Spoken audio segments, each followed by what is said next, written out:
আজকের পৃথিবীতে সবচেয়ে আলোচিত যুদ্ধের ময়দানে সবাই এক বাক্যে স্বীকার করছে ইরানকে হারানো অসম্ভব। কিন্তু কেন? বিশ্বের সবচেয়ে শক্তিশালী মিলিটারি অ্যালায়েন্স যেখানে বারবার করে থেমে যাচ্ছে, ইরানকে এমন গোপন শক্তি ব্যবহার করছে। আজ আমরা জানব কিসের জোরে ইরান এই কঠিন যুদ্ধেও দাঁড়িয়ে আছে।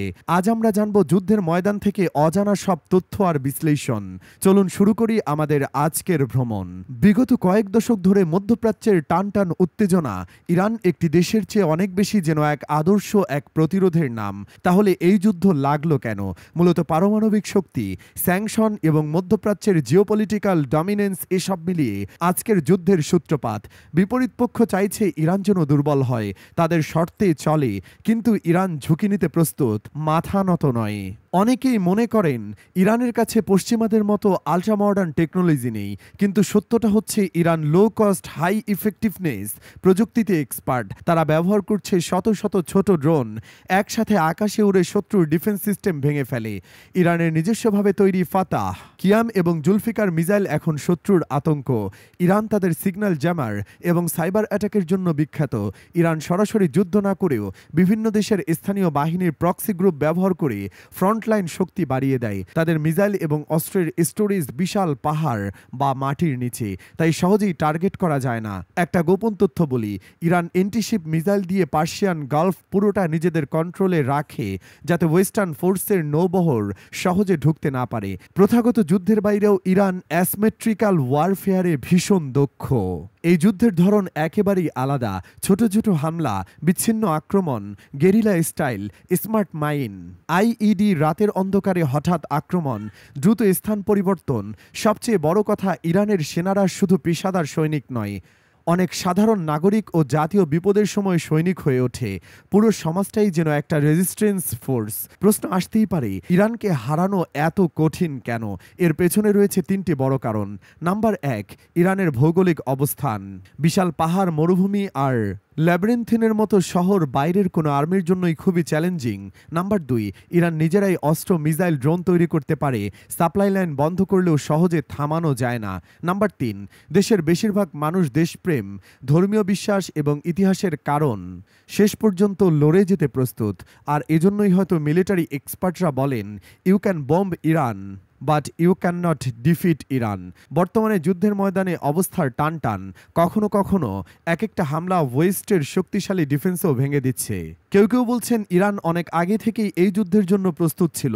মজবুত পরিকল্পনা, নিজস্ব শত্রু শনাক্তকরণ, নেটওয়ার্ক এবং লোকাল ইনফরমেন্ট সিস্টেম। সবচেয়ে অবাক করা বিষয় হলো, তাদের তেল রপ্তানি বন্ধ হলে ইকোনমিকে ধরে রেখেছে কিছু গোপন ট্রেড নেটওয়ার্ক দিয়ে, যা খুব কম মানুষই জানে। এখন আসুন এমন কিছু তথ্য জানি যা খুব কম মানুষ জানে, অথচ এই যুদ্ধে ইরানের সাফল্যের পেছনে অনেক বড় ভূমিকা রাখে। ইরানের যুদ্ধ কৌশল শুধুমাত্র মিসাইল বা ড্রোনের উপর নির্ভরশীল না, তারা শ্যাডো ওয়ার বা ছায়াযুদ্ধেও সমান পারদর্শী। গোপনে বিভিন্ন দেশে নিজেদের এজেন্ট, স্লিপার সেল তৈরি করে রেখেছে। এইসব সেল হঠাৎ করে বিশেষ মিশন চালায়, আবার অদৃশ্য হয়ে যায়। অনেক ক্ষেত্রে পশ্চিমা দেশের বিশেষ বাহিনী খুঁজে পায় না কোথা থেকে কিভাবে এসব আক্রমণ আসছে। অনেক সময় দেখা যায় ইরান কোনো অপারেশন বা হামলার দায় সরাসরি স্বীকার করে না, বরং মিডিয়াতে এমনভাবে তথ্য ছড়ায় দর্শকরা বিভ্রান্ত হয়ে যায়। কে আসল শত্রু, কে মিত্র?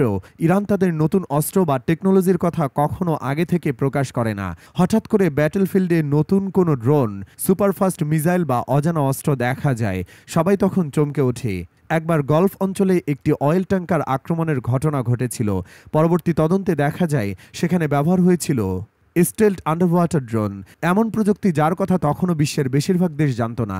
শুধুমাত্র যুদ্ধক্ষেত্রে না, ইরান সাইকোলজিক্যাল ওয়ারফেয়ারেও এগিয়ে। তারা জানে প্রতিপক্ষের মনোবল ভেঙে দিতে হলে শুধু গোলাবারুদ নয়, তথ্যগুজব, ভিডিও, এমনকি ফেসবুক বা সোশ্যাল মিডিয়াতেও পরিকল্পিতভাবে কন্টেন্ট ছড়ানো দরকার। এটা অনেক সময় সরাসরি যুদ্ধ থেকেও বেশি কার্যকর।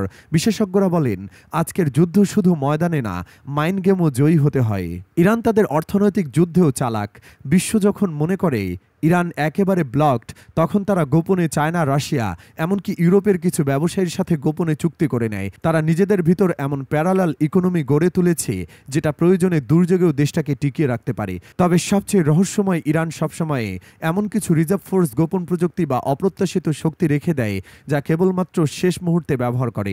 বিশেষজ্ঞরা এটাকে বলেন দ্য ইরান সারপ্রাইজ। এজন্য কেউ কখনো নিশ্চিত হতে পারে না। আপনি কি মনে করেন এইসব হিডেন কার্ডস, শ্যাডো ওয়ার্স বা সাইকোলজিক্যাল গেম, এই সব কিছুই একসাথে কি সত্যি ইরানকে অজয় করেছে, নাকি সামনে আরো বড় চ্যালেঞ্জ অপেক্ষা করছে? আপনার মতামত কমেন্টে অবশ্যই জানাবেন। ভিডিওটি ভালো লাগলে লাইক দিন, শেয়ার করুন আর অবশ্যই সাবস্ক্রাইব করে পাশে থাকুন।